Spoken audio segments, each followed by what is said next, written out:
Oh, Alléluia, Amen, Amen. Alléluia, Amen, Alléluia, Amen. Oh, Alléluia, Amen, oh, Amen, Alléluia, Nzambe nangaye. Alléluia, oh, ngana lingi Yesu, oh, ngana lingi Yesu, oh, ngana lingi Yesu nangamen.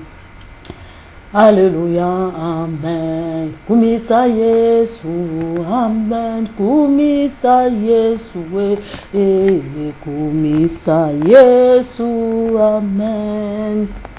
Alléluia, Amen. Alléluia, Amen. Amen. Kumisa Yesu, Amen. Elonga basantu Nzambe. Alléluia, Amen, oh, Alléluia, Amen. Oh, yemba, Alléluia, Amen, oh, Amen, Alléluia, Amen, Amen. Alléluia, Amen, Alléluia, Amen, Amen, Alléluia, Amen, Alléluia, Alléluia, Amen, Amen. Alléluia, Amen. Merci Père éternel. Merci Papa Nalola. Bibeza ko bana biso nzamba linga ki mokila tinda ki mwani na likinda atinda ki liloba na ye la tanzoto liloba na yo ekitaki na mokili to benga ki yango Yesu Masia yango bibeza ko bana biso moto akoyokela liloba na ye akobikisa maye na libota na ye. Papa, te remercie pour na bolingo na yo. Na tongo lelo toza ko compter na bolingo na pe na mawa na yo. Toza ko compter na miséricorde pe na bonté na yo papa na tiki ma soeur mon frère na maboko na yo. Waza ko landa partage na tongo na lelo. Oh to ebi ko bebi sa nyonso bo keseni na kombo na Yesu Masia.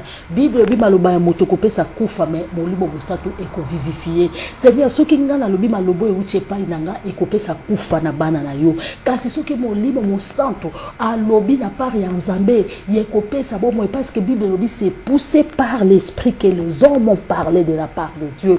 Yahweh été mon mo santo ngana za lokola simple instrument na bébé sinyo so bokese na kombo na Yesu bakila na Yesu ezinganga ezinga pe ba obaza koyoka. Père, nous te glorifions encore une fois de plus. Amen. Gloire et louange à toi, Seigneur Dieu. Shalom et bien-aimé dans le Seigneur. Na méditation na biso na tongo na lelo. Poto kota na partage. To kendeka place to suka ki boko na Genèse, hein? To suka ki na Genèse chapitre 24 bon na verset 25. Nous lisons au nom puissant de Jésus-Christ. Donc Genèse 24 28 verset 28. La jeune fille courait alors pour annoncer cette nouvelle chez sa mère. Or, Rebecca avait un frère nommé Laban. Laban sortit en hâte pour rejoindre l'homme près du puits. Il avait aperçu l'anneau et le bracelet au bras de sa sœur et il avait entendu raconter ce que l'homme lui avait dit. Il trouva l'homme avec ses chameaux près du puits. « Viens chez nous, lui dit-il, toi que le Seigneur a béni. Pourquoi restais-tu dehors? J'ai moi-même préparé la maison et aménagé une place pour tes chameaux. » Shalom et bien-aimé dans le Seigneur. Na précédente cassette n'a pas trouvé que Rebecca azaki na papa na été ezalaki moi erreur moi muke Rebecca azaki pe na papa na ye mais na tango bazalinde ko lobela frère na ye Laban. Donc a bibezo ba so de Rebecca abima kimbangu tango ba pesi ba bracelet ba pesi biloko oyo azalaki nango moto biloko oyo serviteur ya Abraham ya kinango. Pona koluka mwasi tango trouvé que Rebecca azalaki mwasi moko ya motema malamu, mwasi moko azalaki accueillante, mwasi moko azalaki souriante, azalaki malamu abi oya ko batela biso ko batela ba semeki na ye, akobatela pe papa bokilo na ye, alatisaki Rebecca bongo bracelet, alatisaki epé bague moko en or. Alors Rebecca kima kimbango akene ko yebisa na ndako na bango. Abi na kutani bongo na mutu moko moto ngo asenginga mai na pesi mai na melisi pe ba brebi na ye nazalaki kaka cueillante ndenge mama olakisaki biso na papa na moni moto wana pesinga biloko oyo olobi nini mama. Frère na ye a tout ça marqué. Frère na ye Laban abimi alobi na ke komona moto wana nga mwana mobali yo ozalaka lelo moni ba jeune fille bazo kufa mingi pona lokoso. Okutani na moto na Facebook, okutani na moto na nzela, okutani na moto na bus, okutani na moto na train. Apesi yo eloko kende kolakisa ba parents na yo. Apesi yo mbongo kende kolakisa ba parents na yo, yo bombi. Voisin asombeli yo GSM, alobi koloba na ba parents na yo te o bombi. Lobi voisin akwa bize na yo. Okwa koloba tangu makambo esi baby. Rebecca, jeune fille oyo, akendaki kolakisa ba parents na ye. Botala mutu moko na moni ekuna. Botala makambo elekaki. Ata Bible ezoba na biso. Moto akashaka masumu na ye a progressaka te. Mais moto alobaka azwaka miséricorde. Bien-aimé dans le Seigneur, le jeune. On te donne quelque chose dans la rue. Les voisins t'achètent un GSM. Va dire à ta maman. Va dire à tes parents. Tu as rencontré quelqu'un. Va parler à tes parents. Il ne faut pas toujours rester dans des parcs, dans la rue. Tu n'es pas une fille des rues. Tu as tes parents. Tu as 20 ans. Tu as 19 ans. C'est 17 ans. Si tu rencontres un homme sérieux, un homme qui propose quelque chose pour toi, si vraiment il est sérieux, il va voir tes parents. Osa jeune, osa mwana balabala terre, tu n'es pas l'enfant des rues. Quand même, tu as de parents. Même si tu es une orpheline, mais quand même, tu as tes oncles. Tu as tes tantes. Alléluia. Bana esikoyo. Bakomi kaka. Akokutana na mutu boye. Akomo solisaye ba réseaux sociaux. Akomi ko solo la. Ba parents. Boye bako éduquer bana na bino. Boye bako yebisaka bana na bino. Ba parents pe bozala kanda te bana bako banga. Yebisa mwana na yo. Banana nokozo habitude mwana na osukaza na ba camarade bengi saka ba camarade na ndako po yebaka mwana no fréquentaka banani mwana na yo azalaka na banani azalaka entouré na banani. Alléluia. Ba parents lelo balinga kokota na ba vie ya bana na bango te. Sala bana na o ba mi po yeba bazo fréquenter banani bazo yoka banani. Rebecca oyo azaki na kobanga te po mama na ye na papa na ye basala ki confiance na grand frère na ye. Balobaka na ye ba edikaka ye soki omoni moto pesa ye ya kolia ya komela. Zala mwana moko poli, zala mwana moko accueillante et respect. Mais soki omoni inconnu, il faut ya koyebisa biso biso pe to mona ye. Rebecca suka ki ne na coin te. Mabala ya coin. Maintenant, les jeunes font des relations de la rue. C'est honteux. Dans des parcs, c'est honteux. C'est mieux d'amener ton proposant à la maison. C'est mieux de demander conseil à tes parents. Ils vont bien t'indiquer, ils vont bien t'expliquer parce que eux aussi, ils ont passé par là. Alléluia. Ma jeune. Total exemple à Rebecca. Prenons l'exemple de Rebecca, le jeune. Elle était une fille polie, posée, respectueuse, accueillante. Elle respectait aussi ses parents. Elle a aidé un inconnu, mais par après, elle est partie vers ses parents pour dire tout ce que l'inconnu lui avait dit. Est-ce que toi, bien-aimé dans le Seigneur, est-ce que toi, jeune fille, est-ce que toi, jeune garçon, tu fais de même?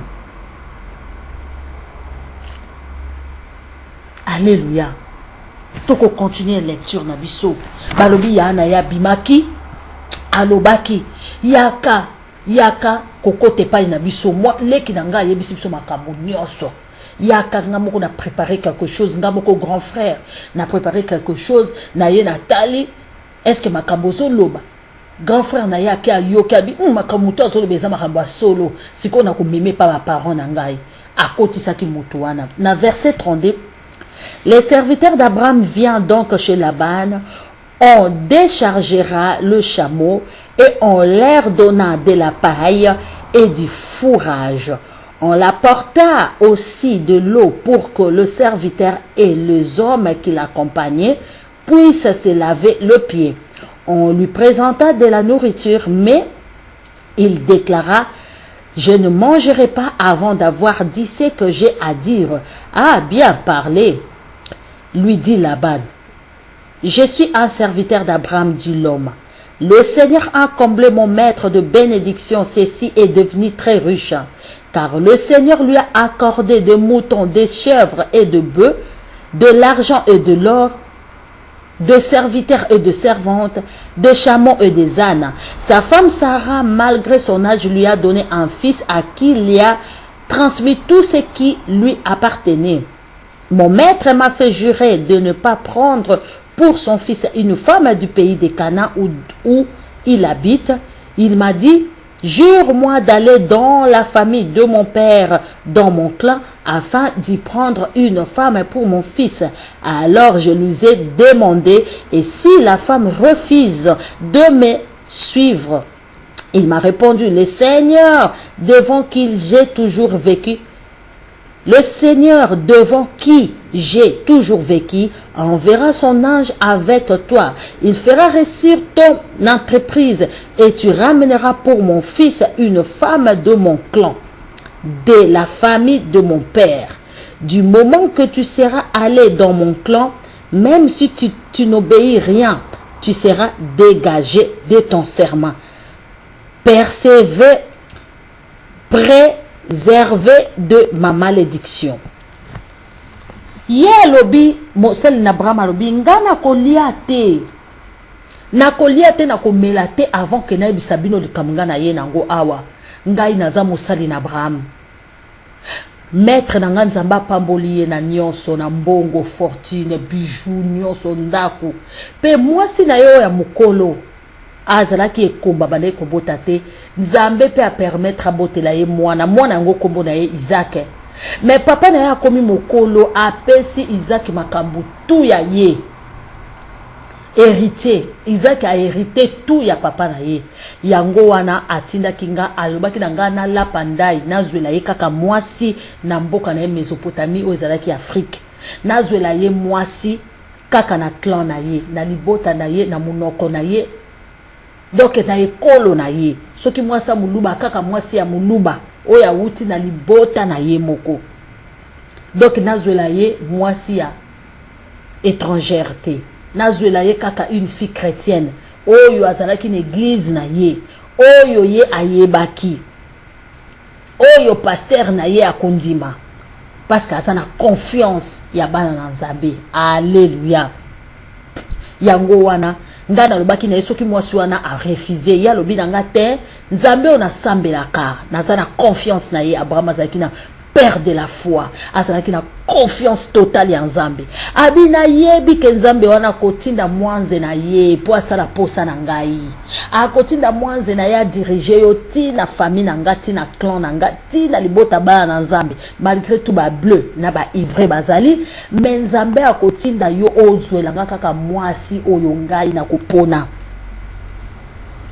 Mwasi oyo penza sengeli oyo clan nango asengeli pona mwana nanga. Soki peza bongote, soki peza le contraire. Likambute yaka kozwa mwasi te me okolongwa na serment nanga pe malédiction ekozwa yote. Alléluia. Bana na Nzambe bayebaka teke likambo yo ozosala to boyi to ozana foi, mais soki pe perkite kumisaka Nzambe seke ezalaki ya Nzambe te.